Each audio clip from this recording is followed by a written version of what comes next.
we all get a little bit older. I don't think anybody here right now is in their 70s, but we're heading that direction, sure as anything. And I think it's important for us to remember not just to know how to be fit, but also how to stay fit. Not only how to lose weight, but how to keep the weight off. And I'll tell you, it's a struggle for me. Somebody told me the other day, I was teaching a Sunday school class, and I was introduced as an interim, and they introduced me and said, this is Dr. Cummer, he's a bicycling advocate, and he's an enthusiast. And because I bike 12 miles a day, and I had to correct him after a while. I said, I'm really not a biking enthusiast or an advocate. I'm an eating enthusiast and advocate. And I bike because I like to eat. You know, we could get into the psychology of that, but I don't know if that's necessary this afternoon. I really would like to talk about what to do about that. What is it when you like to eat, when you just love to eat food? What can you do about that? And so we're going to talk about how to be fit, and some of y'all have been there and done that, and then more importantly, how to stay fit. In introduction to that, I'd like to talk about fitness as a part of wellness. And so if you think about fitness and where you are with regards to fitness, you look at these 5 areas. We talk about the spiritual, and we're well aware of what the spiritual aspects are at Missouri Baptist University. The social aspects, the intellectual aspects, the emotional, mental aspects, and then what we're talking about today is the physical aspects. And I think we need to see, not to be one-dimensional, we need to be able to see ourselves in that picture, in that circle. That all has to be involved. And we address each of those areas in our own way. We can't leave any one of those 5 areas out, or we're going to be unbalanced. And sometimes we do emphasize the spiritual sometimes over the physical, or maybe the emotional, mental, intellectual over the social. And they're all important so that we can be the kind of human being that God would have us to be, so we can better serve Him. We like to talk about the importance of dedicating your time to God, and the importance of dedicating your treasure to God. It's also important that we dedicate our temple, the house of the Holy Spirit, to God. And so that's what we're talking about today, and we're going to be looking at being fit and staying fit as a part of wellness. So if we go to the next slide, here are the 5 component areas of who we are. We do have the emotional, mental, and when it's a positive thing, we're happy. And when we're not emotionally and mentally online, then oftentimes we're depressed. Likewise, with the intellectual, you see, we can be informed or we can be ignorant. With the social, we can be involved or we can be lonely. With the spiritual, we can be fulfilled or we can be unfulfilled. And the one I left out, of course, is the physical. We can either be fit or we can be unfit. And that's the component we're looking at today, and that's the component really that I think the faculty wellness program looks at for the most part. And you know, in order to get a positive well-being, to have positive wellness, you need to include all 5 of these areas. Otherwise, it's going to be on the negative side. You're going to be less of a person than you should be.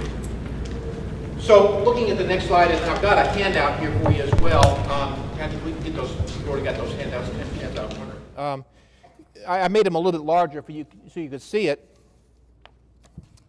The handout that you see here is looking at fitness and wellness and some of the things that come into play. The environmental factors, things that we can control, the physical, the social, the spiritual, the work site, the healthcare system, access, compliance, things that we can't control, hereditary factors, age, dietary. You can't control the dietary, but the disability, the healthy lifestyles are things you can control.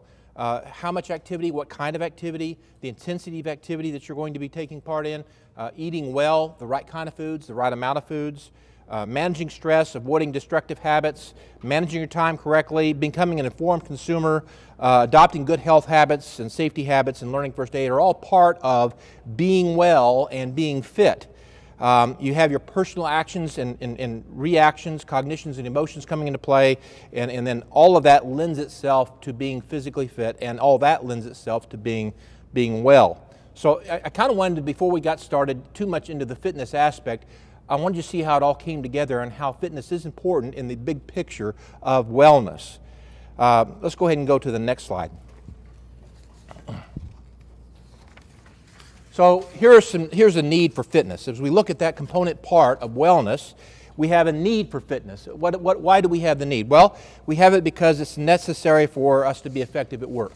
And at Missouri Baptist university, we want to give the very best to what our students need and address those needs in the very best way possible. That means we need to be in every way prepared, physically, mentally, intellectually, socially, emotionally, and certainly physically. So in order to make that happen, in order for us to work effectively, we need to be physically fit. We also have to have good health. And if you look at the Bible and think about what Jesus' ministry, when the short time he was here on earth, he took care of people's physical needs before he addressed their spiritual needs.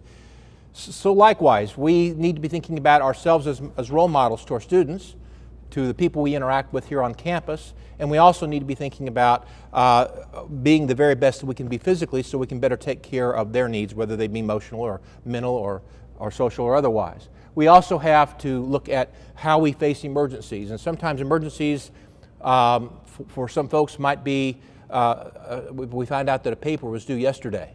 That might be an emergency for us. I know right now we're doing strategic plans, division chairs are, and I got mine back from Dr. Robinson. I've got some changes to do, okay? So I've got 2 strategic plans that are due, and I've got a very short deadline to get that done. That's kind of an emergency. Well, how do I face that? Well, if I'm physically fit, it's going to be easier for me to face that and to get it done in a more proficient way. Likewise, in each of your jobs and the jobs that you're doing, you're going to have deadlines that are required of you. It's going to be easier to make those deadlines if you're physically fit. Enjoyable leisure.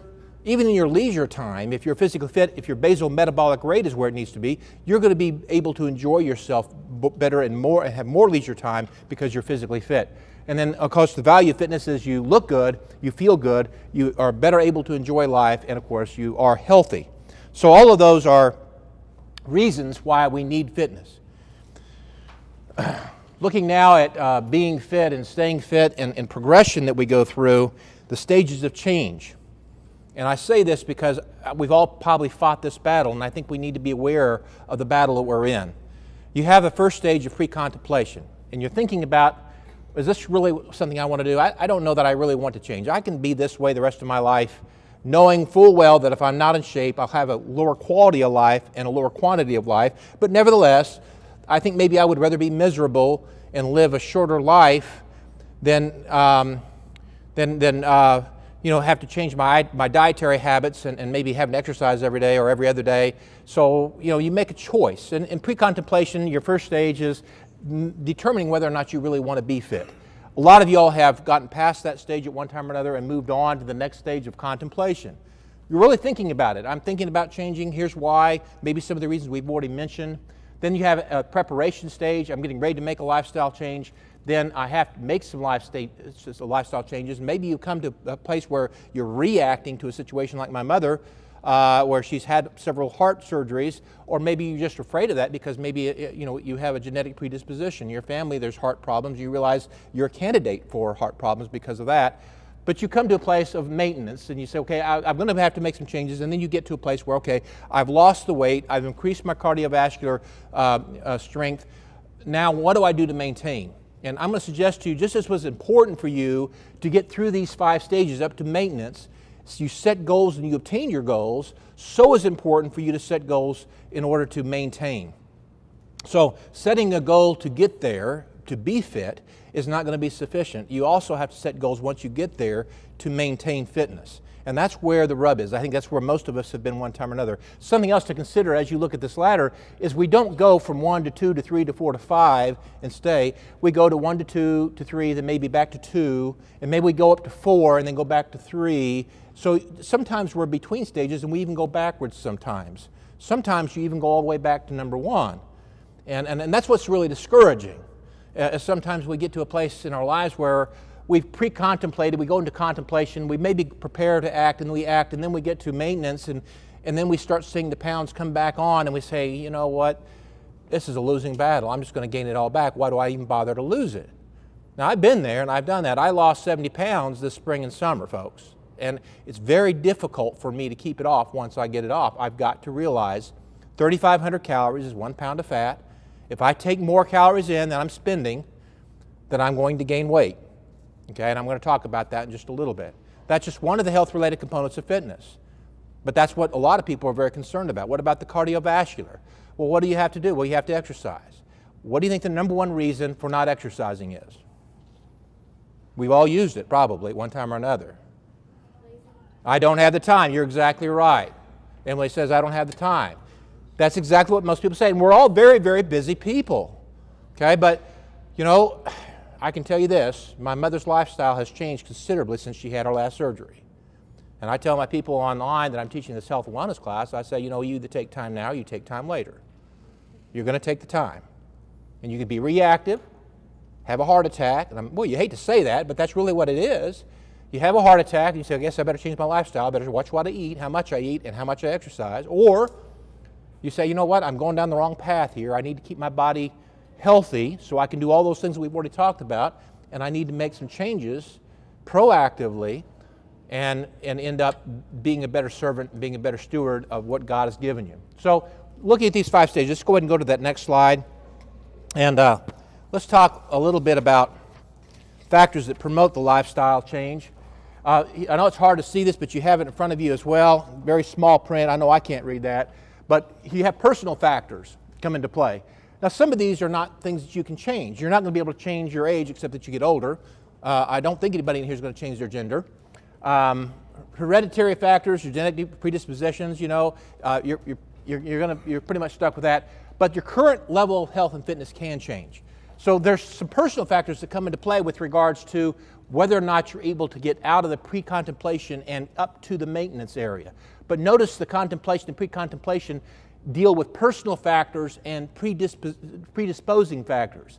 You ask questions like, am I able? The amount of self-confidence, efficacy, the safe environment, the access.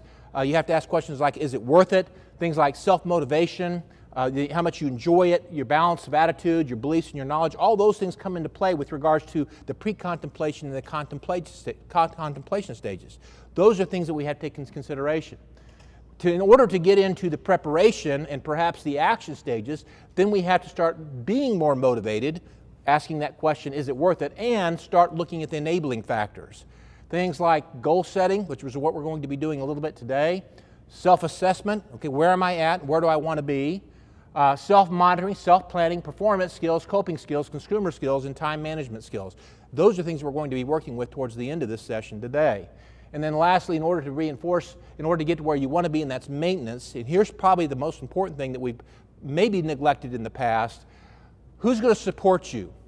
Who's your support staff? Who are you going to have there for you to reinforce you and to encourage you? We have had significant others. I know you partnered up with people in the past. You've had teams and you have groups and you have maybe a person that you responded to. That would be great. Your family should support you as well. You also have to look at your success and how you measure success. Success isn't necessarily just losing weight or improving your cardiovascular or getting muscular endurance and strength. It's keeping it. And so success, certainly you should pat yourself on the back, not necessarily rewarding yourself with a nice dessert, but pat yourself on the back when you accomplish something. But you also need to say, okay, but this is just the first step of many steps yet to come, and thinking about monthly and yearly goals and what you really want to accomplish for a lifetime. Because we're talking about a lifetime change here, not a year or a month or longer. Here also you need to have the support of health professionals. And I'm going to suggest to you towards the end here that our Division of Health and Sports Sciences at Missouri Baptist University can help you. We pre-test and post-test over 200 students a year in our lab, and we're more than happy to do that free of charge for any faculty and staff member here at Missouri Baptist University. And we'll be talking about that a little bit more later. And we're going to help you set goals and help you obtain your goals and then help you maintain your goals. And I think that it's going to work for you. At least I hope so.